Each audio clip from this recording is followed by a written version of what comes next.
world. The sky's gonna fall. The sky's gonna fall. And my mom was like, "Yo, we going out. I want all my family together. We going home and we gonna rock out." And so at the New Year's dinner party, she goes, she said she offered me a job at the daycare because I was borrowing money to pay my rent from her, every friggin' month. And she said, might as well come work for me. I'm paying your rent. You might as well earn the money. So I was like, yeah, Ma, not a bad idea. Things could be a lot worse. We got a family business in the community. Why not? So I did that for all of 2000 and then into 2001. She gave me a desk and I coined myself her administrative assistant because she old school. She had everything on in ledger books. So, I computerized everything for her, yada, yada, yada. So she give me something to do. So I did that all of 2000 and then all of 2001. And as you know, by September, 9/11, 2001, that happened. And I slipped into it was dark. It got real dark for me. I stood on my building and I saw the second plane hit with my naked eye. Like me and my cousin, we watched the buildings drop, and for like 2 weeks after that happened, like the wind given on any given Sunday, and depending on which way the wind would shift, I could smell the burning flesh still in the air. Yeah, it was fucked me up bad, bro. I was in Astoria. I watched the same thing in Astoria from my roof, and then that metal smell, burning smell. Man. It lasted for weeks. It was also the flesh. Yeah. That's what I know what burning flesh smells like, man. I just like this is so. Anyway, needless to say, I relapsed. Let's just get that out there. What was your thing, man? Cocaine, man. You know what I mean? Coke and alcohol. Yeah. So I relapsed and I struggled for all of 2001. I mean for most of 2000, after 9/11. And on October, I was sitting in my apartment with my cousin and one of my homeboys, man. And we was getting high, and the setting would be you turn the TV on, but you mute it. And then you blast the music, right? And that's get everything going. That's how you do it, right? So, and then you're talking. You're talking too. Yeah, we're talking shit. Yeah, exactly. So I think we're playing chess. I just get high, play chess, right? Talk shit. So the TV was on, and I had it on HBO, Mark, and I looked at the screen, and it was an episode of Sopranos that I was in.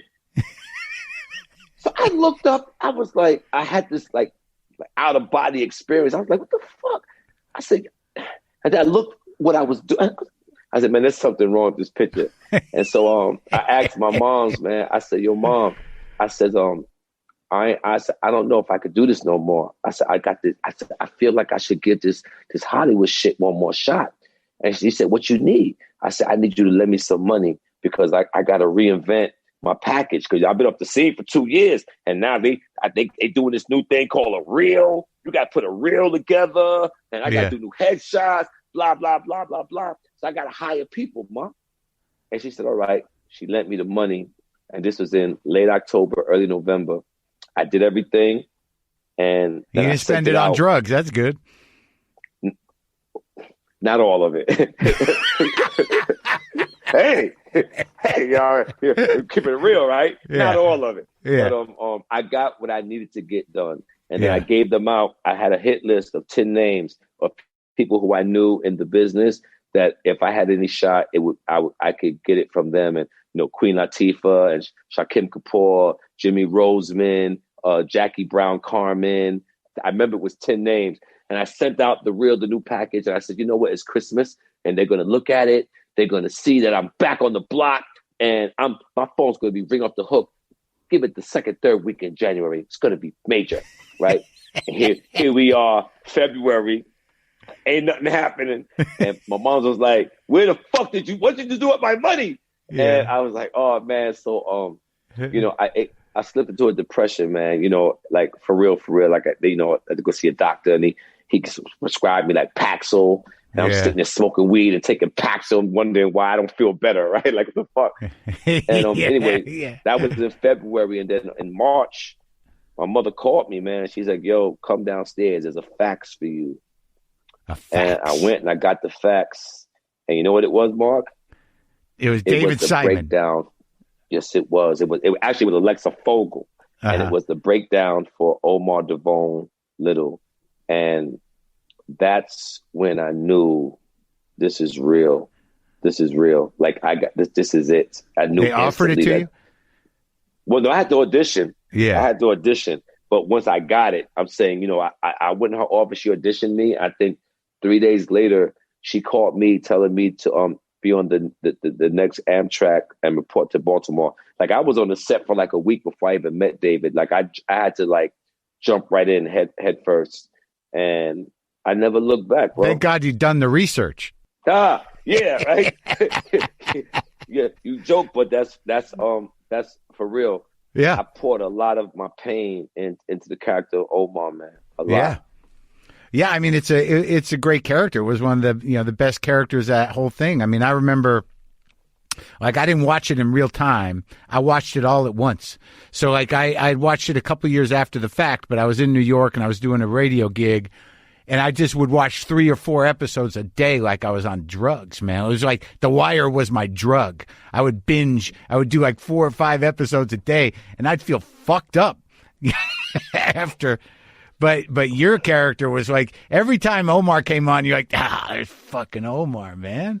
You're always happy. I'm going to tell you a secret, though. Yeah. You want to know what the best character on that show was, hands down?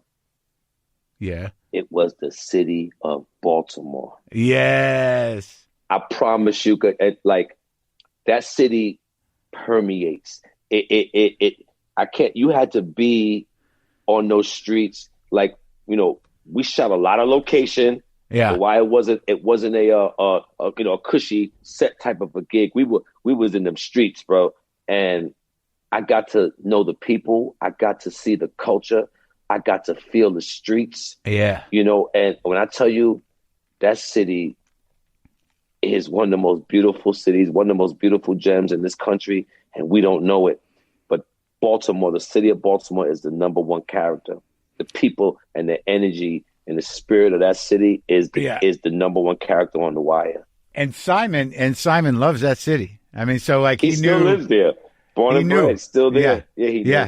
I interviewed that guy. He's a smart guy. Yeah, crazy motherfucker. That's my big bro. Yeah, I thought, obviously I'm not alone in thinking that was an amazing show, but it's just all the performances were deep, man. You know, and I just work with Andre. I'm friends with Andre. Andre Royo? Yeah. Come on, man. Yeah. Come on, man. We just did a movie a month ago. I know what it is. Me and him, we stay in contact, man. I know exactly which project you're talking about. Oh my God. I can't remember the name, but I know.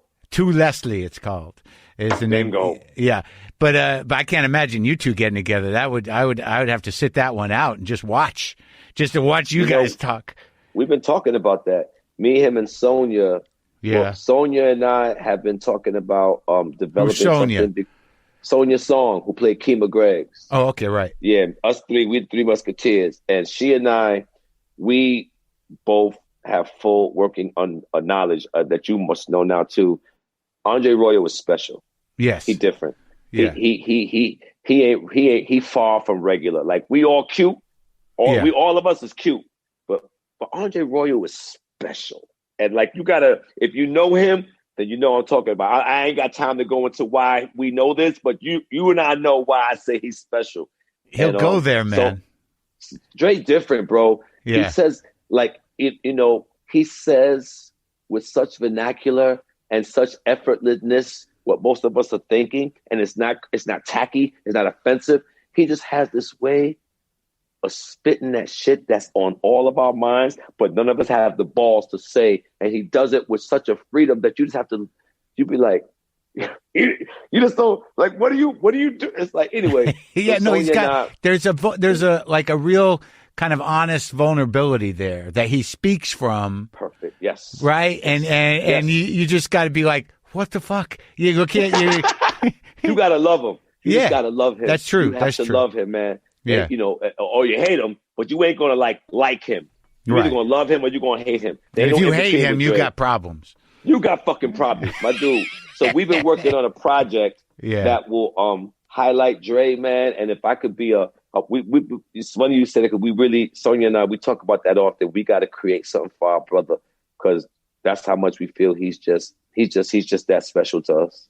Yeah, and I think also, like, it's a weird place for him because, like, he should be in everything, but I don't know how much is coming to him, and I don't know if he's if people really know how to use him, because if they did, he'd be working. Come on, man! You already know what that's about. That's a whole other conversation that I'm not going to go down that road right now, because I'm tired of waiting for I'm at the point now where it's time for me to build my own table. It's time for us to build our own table. Sure. You can start a production company?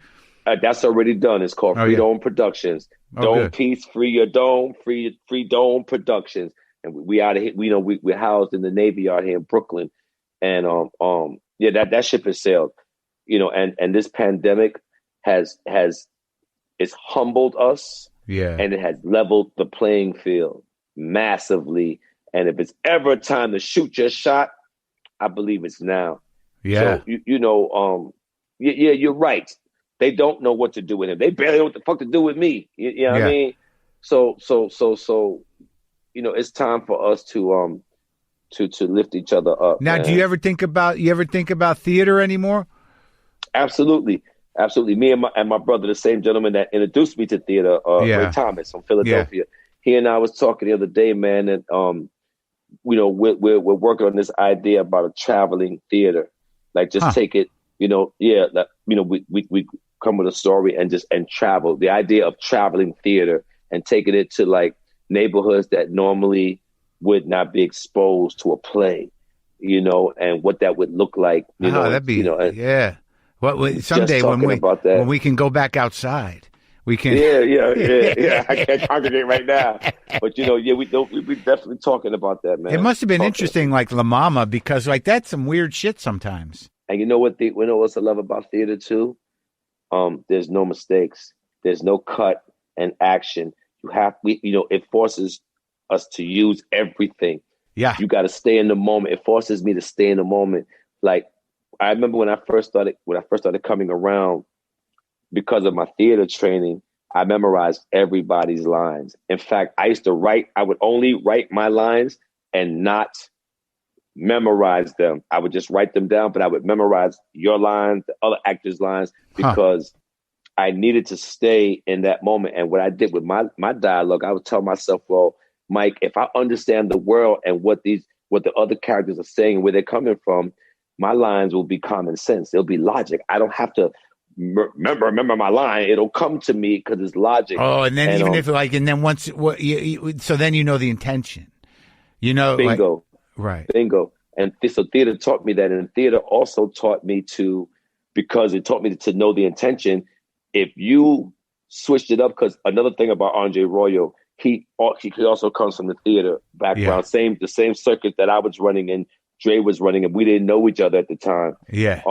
We actually did the same play and didn't know each other at the time with Yolanda Ross. We played 3 different men in her life, and she was like marrying with blah blah blah. So Dre was notorious for switching it up. If the line was like, "Yeah, I got to go home and walk my dog," Dre be like, "Yeah, I got to go feed my cat." Yeah. And you gotta, like, and theater taught me. No matter how many nights we do it, if I mess around and stop listening to you and waiting for you to shut up so I can say my line, that leaves I could get tricked with an actor like Andre, who might he might throw you a nugget, and if you're not in a position to catch it, you're gonna trip. It'll knock you in the head because you're so. Theater taught me those things, man. Yeah. You got to listen. Yes, sir.